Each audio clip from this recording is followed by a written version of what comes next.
Nico coming up in a handful of minutes at the bottom of the hour to discuss everything going on in Major League Soccer. Yeah, more wingback.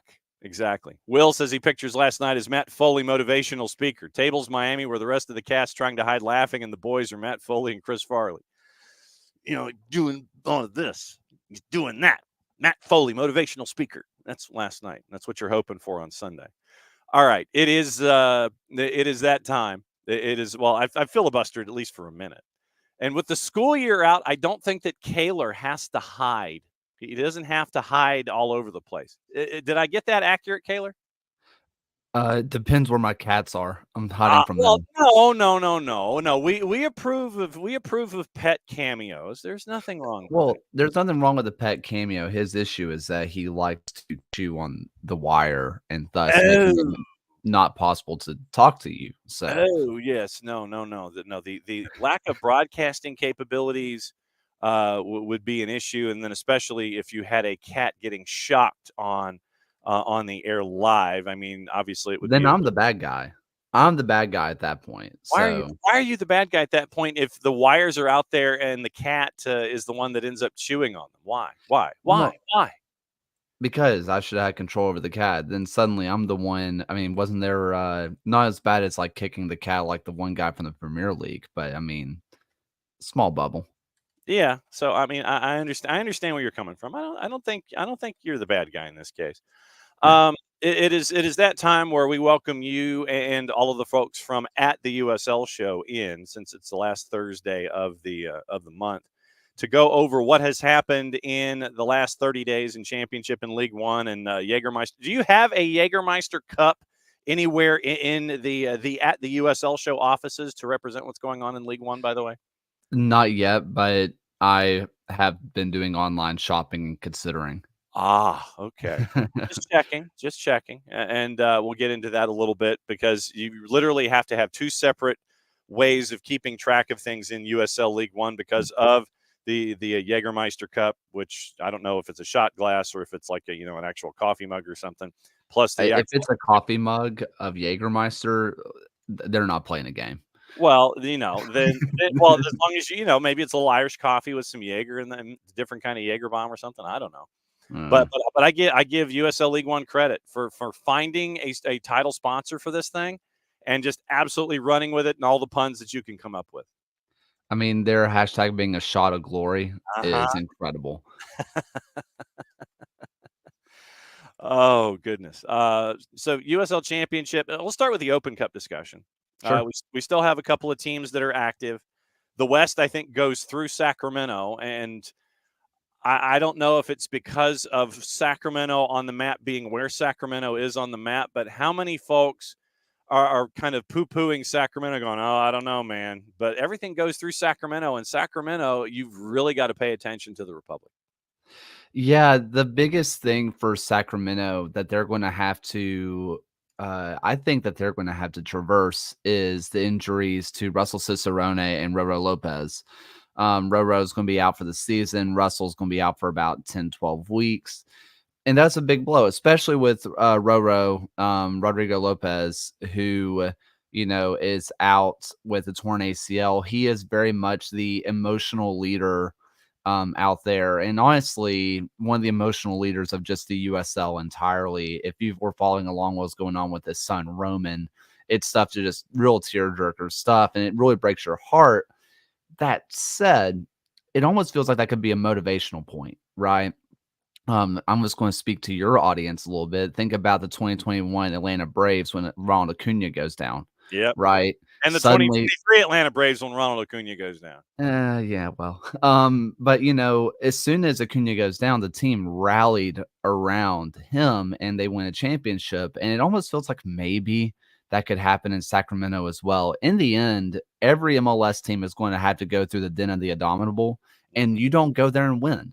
You just don't go there and win.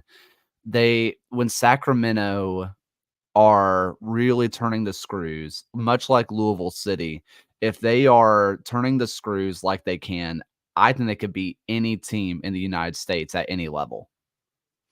And that's there are folks that don't get to watch the USL Championship as much as you do, and you look at that roster, even with the absences. I mean, they're one of two teams that, as far as I know, still have not got a crooked number in The the only loss one. column. Yeah, They are so the only one because, Charleston went down to El Paso. that's right. So, they're the only one, and they're undefeated across all competitions. If people haven't checked out the championship, check out what Kieran Phillips is doing out in Sacramento. Like, we thought Trevor Amon was going to be the big addition. Kieran Phillips is another cut. He's from a different cloth, from the different cloth. I mean, it is unbelievable how much talent that they have up top. You look at that, and the West. Is there any when you break down the West in groups? You break down the Western Conference into groups. Is it Sacramento in a group of themselves? Is there anybody sneaking up on them? Despite I'm not looking at win-loss records, because we talk schedule compression and a bunch of different things that can contribute Sure. to how things are in early season. But when it comes to the talent on the field, I'm not talking paper. I'm talking talent on the field. Is it Sacramento and then everybody else? Is it Sacramento in the A group and then maybe some A minus, B plus Daniel Bryan kind of players and then other groups? How do you see the Western Conference lining up right now this month? It's hard to separate talent from form, right? Yeah. And it's right now Sacramento and New Mexico. New Mexico looks unbelievable, and unlike years past where they've been kind of a paper tiger, Yeah. they don't look as impressive on paper, but what they're doing on the pitch is incredible. It is highly sustainable, and Greg Hurst is stunning. Just absolutely stunning. Zico Bailey, making that move from a wing back to a central midfielder is one of the smartest things I've seen come out of the USL in recent years. I mean, I wouldn't have thought of it, and it's been game changing. Sacramento and New Mexico, I think, are the cream of the crop in the West. So I think they are an absolute blast. Now, one of our plus ones, Kefsi, says New Mexico remains the most fun for anyone who hasn't been introduced to their brand of fun. Yeah, How completely agree. how did how did how does Greg Hurst? I mean, Greg Hurst. I mean, just a couple of years ago was in Chattanooga in League One, if memory serves. And how does he sneak through and end up in New Mexico and be a part of what's going on there? How does he sneak through all this stuff? So Hurst, I do believe, was a Union Omaha guy, and he was really well followed. He was unbelievable in League One, and when he comes up, you're just kind of like, okay, so like he was with Rebels, then he was with Omaha, then he goes to Phoenix Rising, and that was when Phoenix Rising weren't very good. Yeah, And I remember. they had these high expectations, and they just something didn't click, and I don't know if it was the Rick Shantz era just was coming to an end, the locker room got stale, I don't know. Clearly, it affected his confidence, and when he went over to New Mexico, he went to the other side of that rivalry. Um, it didn't quite click the first year either. And this year, I've said this several times on the USL show now. The very first goal of the year should have been your indication that Greg Hurst was about to regain his Omaha version of himself. Mhm. He had a moment where he goes one-on-one with the keeper for Pittsburgh and kind of messes up his dribble a little bit. And last year, 2 years ago, Greg Hurst puts it right into the side netting, covers his, face in his hands and kind of hides. He gains his composure, puts it around a center back, curls it around him and scores. And that was my moment of, oh, Greg Hurst is back. And that feels like he is just such a confidence player. And coming into what was a falling apart Phoenix Rising, feels like that really could do some damage to the confidence. Who else right now is, we always kind of like to break things up into GBU, the good, the bad, and the ugly. El Paso has finally made their move. They brought in Wilmer Cabrera, and Wilmer is making instant returns. It might be new coach bump or however you want to classify it. But what did you think about bringing in Wilmer to be the new head coach in El Paso, first and foremost?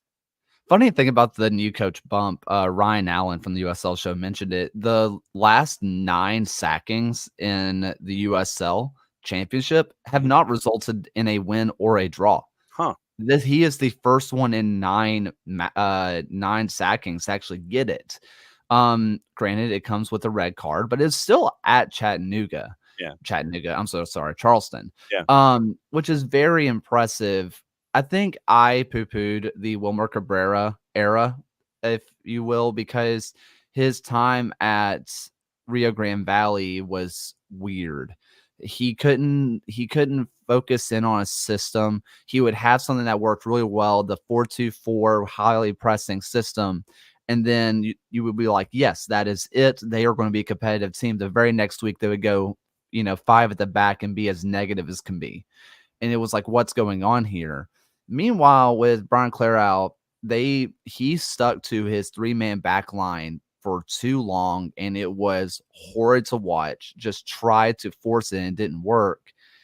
I don't know. I think that if you're an El Paso fan, you're bringing in a coach who is willing to tinker. And I think after 3 years of having a coach that refused to tinker with anything, I think it's a welcome sight. When you look at the rest of the West, who in the last 30 days would classify as the good? Who would classify as the bad? Like I said, this is from visit to visit where I'm my parameters here. So from the last time you were on, who else would classify as good? From the last time you were on, who would classify as bad? And who would classify from the last time you were on as ugly in the West? The good has been Memphis, more specifically Marlon Santos. Marlon has just been absolute revolution. And if you've noticed, anywhere he goes, he is just a superstar. Mm-hmm. He is one of the players that I think that if he were an American born player, he would be MLS, no question. I think him being Brazilian kind of holds him back. Memphis has been stunning. I think that there are clear issues, but they have really bought into Marlon is really good on the wings. You have just really good players coming in through the middle. Let him do the assists, let him do the scoring, and they've really bought into that. For the good, switchbacks. I've been very impressed with Colorado Springs. I think that they have been fun to watch. I think that they have been just different because I thought they were going to be the worst team in the West, Yeah. and they have quickly proved me wrong. And with 4 wins in a row, they've been really, really good.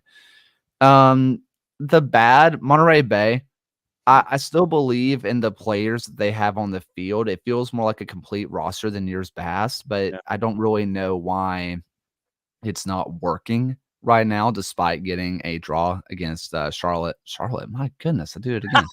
Charleston. 9:12 in the morning, he's still trying to wait. So what happens when you're out of school, man? You can Yeah, I know. I went from Chattanooga to Charlotte. None of them are Charleston. The ugly outright Orange County. Yeah. Oh my word. They have gone through this transformation of Milanowski down there somewhere. Yeah. And guess what? Milanowski is like in Denmark now. He's not here, and they just still have not figured it out. And we kind of see this with Northern Colorado in League One, where they lose Arthur Rogers, they lose Trevor Amon, and they had that moment of they were a bigger impact than we thought. Yeah. And everybody knew how big they were going to be, but I think a lot of people thought that they were going to be like, we can still figure it out. We can run a similar system. Turns out you couldn't, but they figured it out, especially in the Jägermeister. Orange County has not figured that out. Their defense has been okay, which has been their calling card for years. Their attack is frankly toothless without Milanowski. I think there's a conversation of Bryce Jamison should be starting, but also he's a fast young player. He's built to be a super sub. But when he's your only bright spot, he kind of deserves a start, and they just still haven't been doing it. All right, let's flip to the Eastern Conference. We'll go ahead and start with GBU here. The good, the bad, and the ugly of the last 30 days. Who qualifies in the East? Louisville City, broadly gesturing Louisville City, like they're unbelievable. Do you see what's going on? Like last year, they didn't bring in a whole bunch of new players, and they kind of had to make Louisville City had to make a hard choice in the off season. Do we cut, ties with some of our legends? And they did, and they brought in incredible players, and they have scored 5 goals or more, 3-4 times now. They're ridiculously good. Another good, I do think that Indy 11 have ever since, their mayor came out and I was said, going to ask about this as a follow-up, but go for it. Yeah. yeah, they haven't dropped a point since their mayor came out and said, we're taking away your stadium and MLS is coming. I don't know. That is, I mean, they released a video after the first win about the coaches in the locker room being very candid and being like, this game means more to the play or to the fans than you realize. This is bigger than any match that you have ever played in for this community. Nothing will be bigger, was that first game after. And they have kept that same consistency, that same fire. They have been so good. For the bad, Hartford, welcome back to the conversation. Brendan Burke was very open in one of his post-game press conferences in that he had a conversation with the players, a 30-minute conversation before his press conference where he told them, some of you need to get it together or you're out of here. Like, just very frank. And I said something very controversial on the USL show that I'm going to reiterate here. Sure. Hartford built their locker room on known locker room cancers. And when it went bad, it got bad. Well, I mean, if you go back to the Open Cup match against NYCFC 2, where the game spiraled completely out of control in the second half, you end up with multiple red cards, and literally it looked like an assistant coach, Romario Williams and Anderson Aseydu, all wanted to fight somebody, if not the folks that were dressed in the yellow jerseys, by the time it was over. I mean, to me, that seems like that moment where everything might have just started going. Yeah.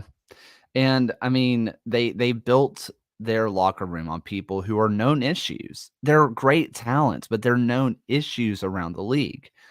And, Brandon Burke coming out and saying, hey, get it together or you're gone. You're not going to be employed. I mean, they got to win straight off of it. I mean, say what you want about Brendan Burke and whatever, but I mean, that's going to be a season defining moment. And more so a season defining if he sticks to it. If he holds their feet to the fire, I think that is a real game changer. For the ugly, Miami, baby. Miami, comma, baby. Miami, comma, baby. Oh, man. Their head coach came out and was basically like, we saw the trash talk by the people. We saw what the projections were. And since that moment, they haven't won a match. So maybe they were who we thought they were. I see Del Schaefer in the Twitch pitch saying, is Miami not making any investment? Here's the thing. They made a lot of investment. They spent a lot of money in years past to be bang average. Why not save some money to be just slightly worse?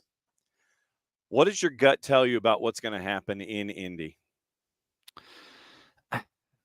Everything seems to be pointing to Indy not getting a stadium, but I also highly doubt that they get an MLS team. I Mhm. think the 11 gets screwed over in terms of the stadium situation, but I think they're going to be alive.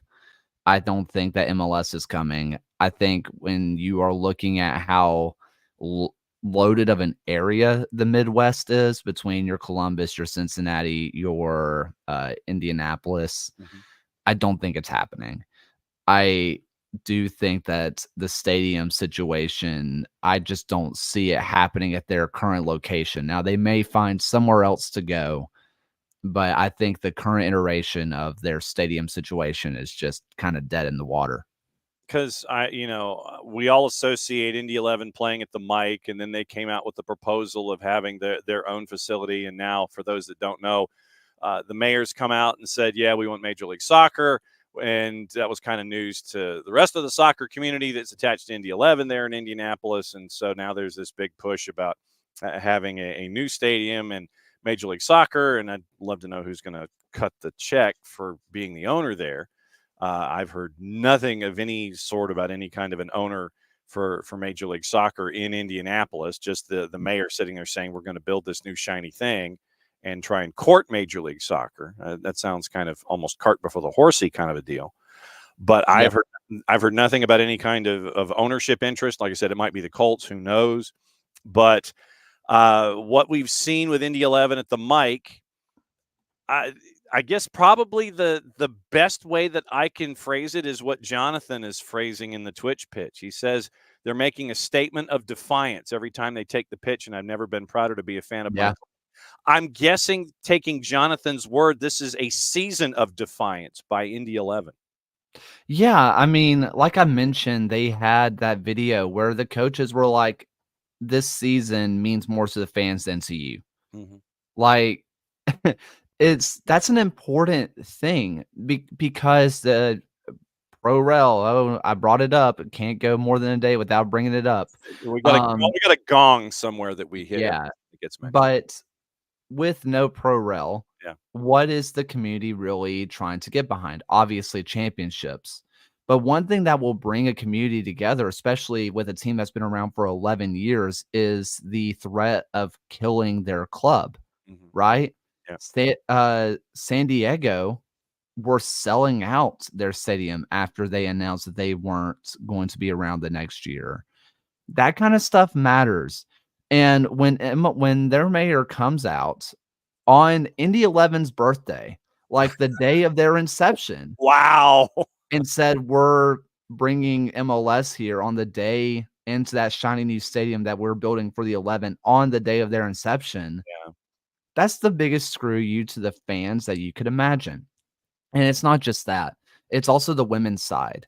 Because if the men's side goes, the women's side, who has been arguably the best team in the W League since their inception, Yeah.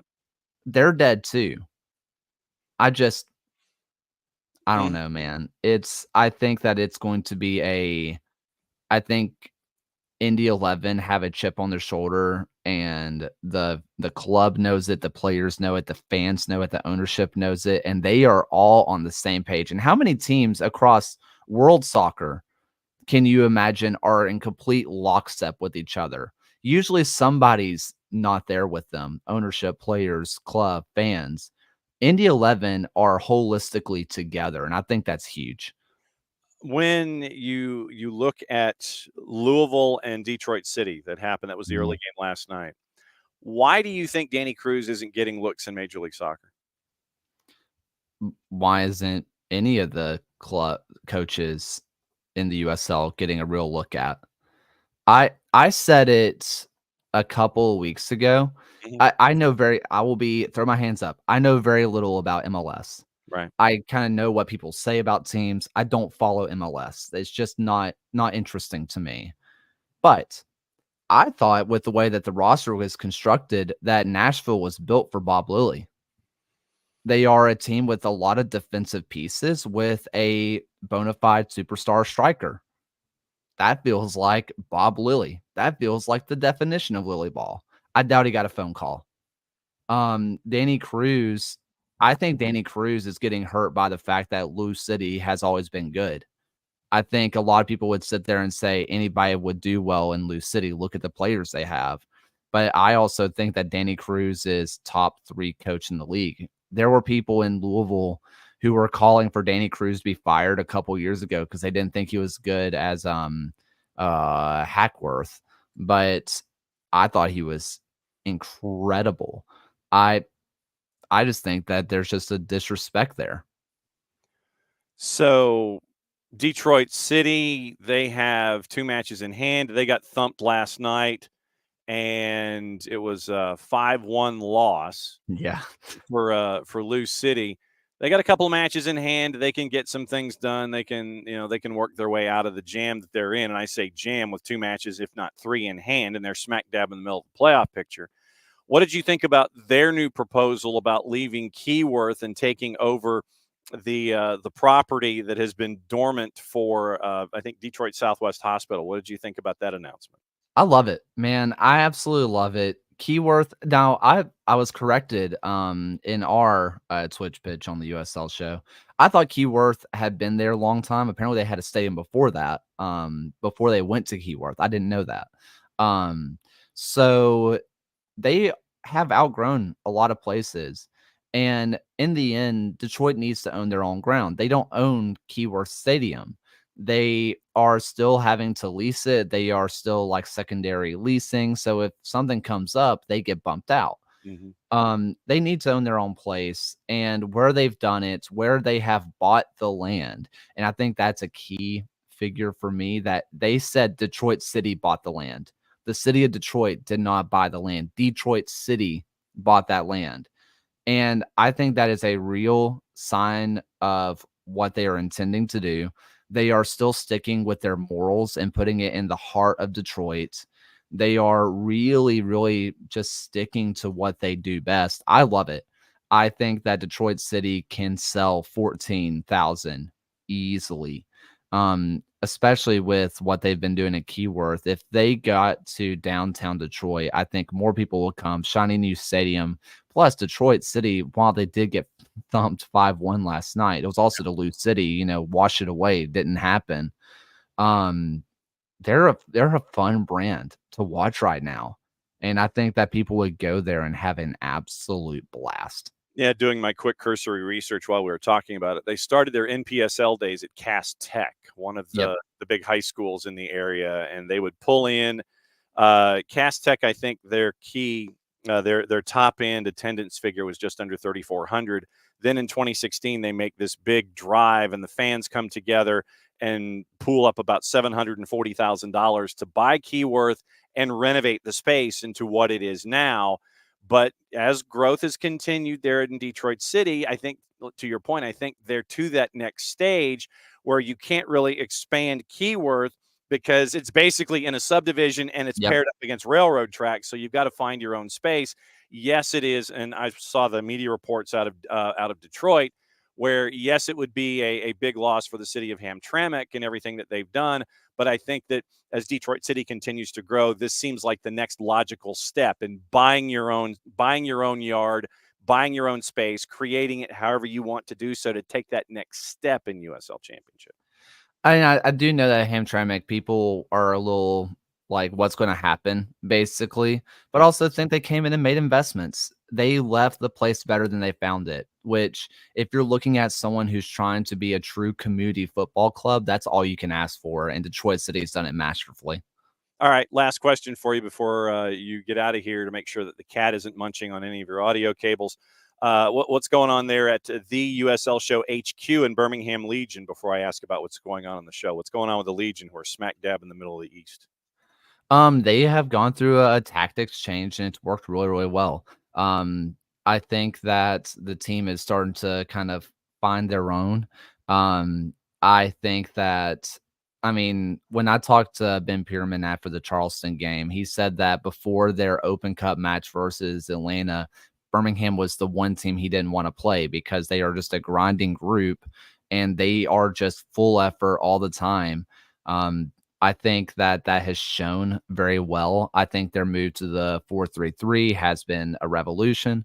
Same thing with Jake Roof, who was a fullback center back. He's now playing CDM, and he has been one of the best players on the pitch now.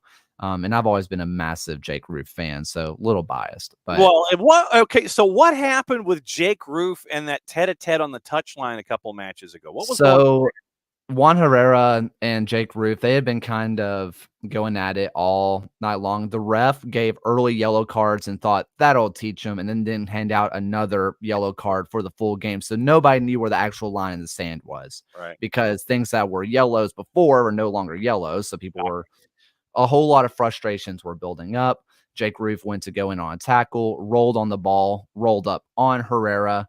Herrera, like, drops his elbow on top of Roof's neck. Now, whether he was just trying to get up and use Roof as a stepping stone or he was trying to do damage, I don't know. I'm not here to speculate. Mhm. But Roof gets obviously upset, Mhm. pushes him in the neck area, Yeah. and scuffle goes into the Birmingham bench. Herrera gets a red, Roof escapes with a yellow. Wow. So Okay. Like I said, I yeah. saw the snippet of the video, and I'm like, when you mentioned Jake Roof, I'm like, yeah, I need to talk to you about this. Yeah. All right, time to cut the promo, my friend. What is going on at the USL show, and everything that's going on in your universe? And CBS is copying us. We were going to Oakland first. So we are doing a pregame show and a postgame show at the Oakland Roots versus Sacramento Republic match. So we are doing our first live show together. So Nice. super excited about that. Things are getting a little bit hairy because CBS just announced 2 days ago that they are also going to be at that match. So I guess we won't get Ethernet cables, but we'll survive. Wi-Fi. But yeah, that's what we're working towards. I'm about to release a new Hammering Down kit. So if people want to buy that, that will directly go to funds to send the USL show there. All So right. if people want to support getting us there on location, some fun interviews with coaches, players, and all that kind of stuff, check that out. Absolutely. At Kaylor Hodges, at the USL show, with everything that you guys do. Let me know when the jersey comes online, will you? We'll do it. Like literally do that. And take care of the cat, and we will catch up with you next month, last Thursday of next month, unless news breaks and we need to bring you in sooner. Thanks as always for coming on, my friend. Enjoy no school. No school. See you, man. That's Kaylor. It's always great to have Kaylor on to talk about things in USL and USL Championship, USL League One, Jägermeister Cup,